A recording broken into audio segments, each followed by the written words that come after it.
కల్పించాలి అసెంబ్లీలో 6 గ్యారెంటీలకు చట్టబద్ధత 6 గ్యారెంటీలకు చట్టబద్ధత కాలువల్లో వెంటనే కాలువల్లో ఏప్రిల్ దాకా నీళ్లు కాపాడాలి. వేసిన వరి నాట్లను పొట్ట మీద ఉన్నటువంటి వరి పొలాలను. జై తెలంగాణ.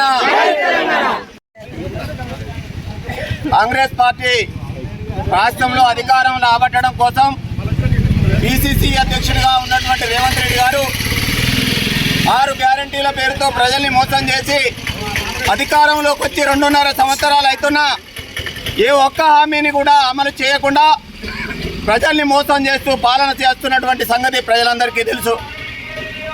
రేపటి రోజున మా బీఆర్ఎస్ శాసనసభా పక్షం 6 గ్యారెంటీలకు చట్టబద్ధత కల్పించాలని తెలియజేస్తూ ప్రైవేట్ మెంబర్ బిల్లు పెడతా ఉన్నది.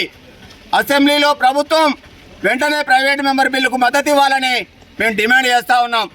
అలాగే 6 గ్యారెంటీలకు చట్టబద్ధత కల్పించి వెంటనే ప్రజలకు అందించే విధంగా అమలు చేయాలని కోరుతా ఉన్నాం. రైతు భరోసా ఇవ్వడంలో ప్రజల్ని మరొకసారి మోసం చేస్తూ ఉంది. 1 ఎకరానికి ఇచ్చి 45 రోజుల లోపల మొత్తం ఇస్తామని ప్రభుత్వం చెప్తా ఉంది. అయ్యా ప్రజలారా, మీరు గమనించండి. ఈ రోజు నుంచి 45 రోజులంటే వానాకాలం నాట్లు వేసుకునే రోహిణి కార్తె కూడా వస్తుంది. అయితే ప్రజల్ని చెప్పకుండానే మోసం చేస్తూ మళ్ళీ వానాకాలం రైతు భరోసా ఎగ్గొట్టేందుకు ఈ రాష్ట్ర ప్రభుత్వం ప్రయత్నం చేస్తూ విడతల వారీగా 1 ఎకరమని 2 ఎకరాలని 30 రోజులని 45 రోజులని గడుపుతూ ఉంది. అలా కాకుండా యాసంగి రైతు భరోసా ఒకేసారి ఎకరానికి 6,000 చొప్పున 12,000 రూపాయలను ఒకేసారి చెల్లించాలని మేము డిమాండ్ చేస్తూ ఉన్నాం. అట్లాగే మహిళలకు ఇచ్చినటువంటి మాట ప్రకారం 2,500 రూపాయలు ఎప్పుడు చెల్లిస్తారో చెప్పాలని చెప్తా ఉన్నాం.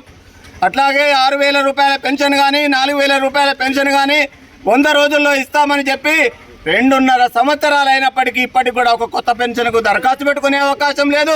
పెంచిన పెన్షన్ ఇచ్చే పరిస్థితి లేదు కాంగ్రెస్ ప్రభుత్వంలో. అందుకే మీరు చెప్పినటువంటి మాయా మాటలను ప్రజలందరూ గమనిస్తూ ఉన్నారు. ప్రజలారా, మీరు కూడా గమనించండి.